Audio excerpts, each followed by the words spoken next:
Ross, comment ça va les gens? J'espère que tout va bien pour vous et aujourd'hui on se retrouve pour la review du chapitre attendu numéro 76 du manga Dragon Ball Super. Un chapitre que j'ai bien aimé, que ce soit en termes de dessin ou d'aspect visuel. Pour votre part, vous pouvez me dire en zone commentaire quelles sont vos impressions sur ce chapitre, si vous l'avez aimé ou pas, et on pourra peut-être en discuter. Ce chapitre numéro 76 commence très lourdement avec de la fight. On reprend où l'on s'est arrêté avec un Vegeta vs Granola. Mais dans ce chapitre, on peut voir que Vegeta est désemparé. Il est impuissant face à Granola. Tout ce qu'il fait dans les premières pages, c'est fuir et esquiver les attaques de Granola. Mais bon, sur ces points, on peut le comprendre. Depuis qu'il est arrivé sur cette planète, c'est un lourd combat qu'il mène. Granola qui voulait donner un coup final à Vegeta, bon, je ne sais pas si ça devait être un coup final.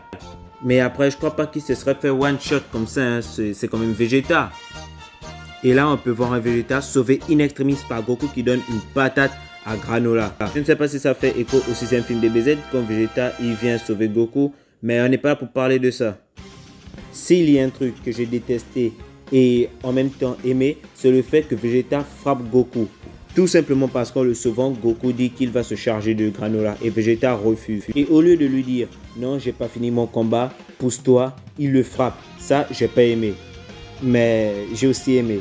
Pourquoi j'ai aimé? Bah parce que c'est Vegeta tout simplement. On l'a connu comme ça, que ce soit dans l'arc Saiyan, l'arc Namek, l'arc Cell et Boo.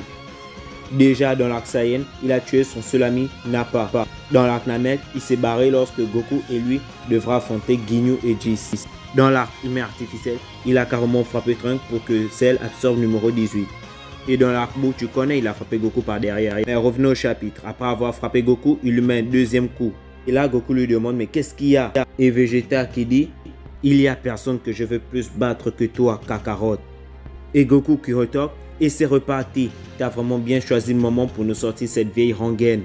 Vous avez entendu Goku, même lui le dit, que ce soit Goku Z. Ok, mais S, qui le dit? C'est grave, Vegeta, arrête. Granola voit une ouverture et il profite de cela pour l'attaquer. Vegeta qui est encore sauvé par Goku. Puis Goku l'a projeté grâce à son Kiki. Vegeta tombe dans les pommes. Goku prend le relais face à Granola. Ça s'échange quelques coups et on peut voir que Goku a utilisé la technique qu'il a aussi utilisée face à Moro auparavant. Celle qui permet de diosser son corps. À peine Vegeta reprend conscience qu'il vole le smash Goku Granola. Goku reprend sa forme normale suite au coup de Granola. Ils discutent et Vegeta veut reprendre le combat. Mais il demande à Goku de le laisser se battre tout seul.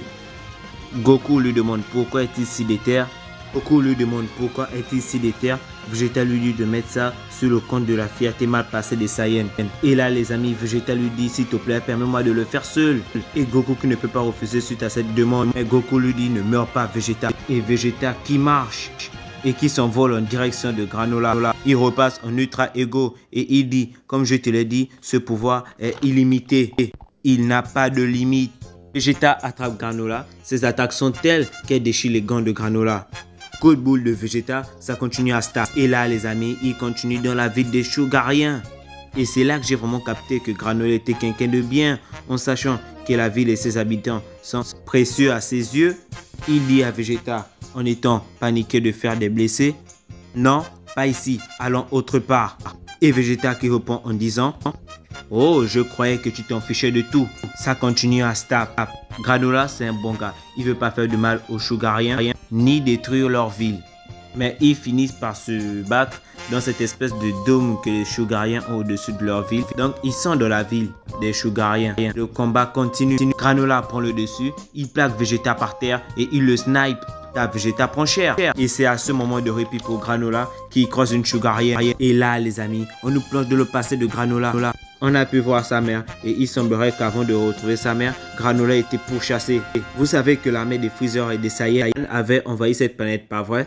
Et là, Vegeta se relève et Granola pète les plombs. Vous autres, vous avez tout pris. Je ne vais jamais oublier ça. Granola propulse Vegeta hors du dôme et il fait comprendre qu'il veut l'emmener au paradis avec lui. Voyant ça, Goku capte tout.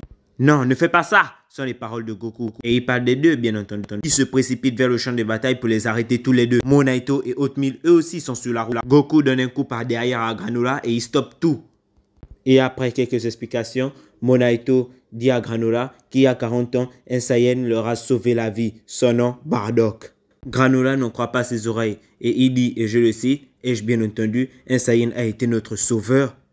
Et fin du chapitre les gars. Ça promet, surveillez le chapitre 77. Et vous, qu'est-ce que vous en avez pensé? Dites-le moi en zone commentaire. Moi, je l'ai aimé ce chapitre de S.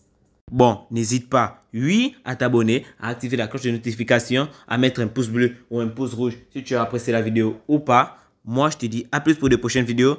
Tchuss, de Tunic Corona.